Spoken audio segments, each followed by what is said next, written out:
వారి కొరకు దేవుడు చక్కటి గృహాన్ని తన దాసుల ద్వారా నిర్మించడానికి సహాయం చేశారు. అందును బట్టి దేవునికి తెలియపరుచుకున్నాం. ఒక చిన్న లేఖన భాగాన్ని మనం చదువుకుందాం. 118వ కీర్తన 19వ వచనం నుండి ఒక వచనం చదువుతాను, జాగ్రత్తగా ఆలోచించండి. నేను వచ్చున్నట్లు నీతి గుమ్మములు తీయుడి, నేను వాటిలో ప్రవేశించి యెహోవాకు కృతజ్ఞతాస్తుతులు చెల్లించదు. ఇది యెహోవా గుమ్మము, నీతిమంతులు దీనిలో ప్రవేశించదు. నీవు నాకు రక్షణాదారుడు అయి నాకు ఉత్తరమిచ్చి ఉన్నావు, నేను నీకు కృతజ్ఞతాస్తుతులు చెల్లించదు.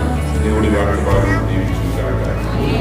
మరి దేవుడు తన దాసుల ద్వారా మరి వారికి అనుగ్రహించిన ఈ గృహంలో వారు జీవిస్తూ మరి దేవుని నామాన్ని స్తుతించే బిడ్డలుగా వారి యొక్క జీవితం ద్వారా దేవుని నామం గణపరచబడినట్టుగా మనందరం కూడా ప్రార్థించుదాము.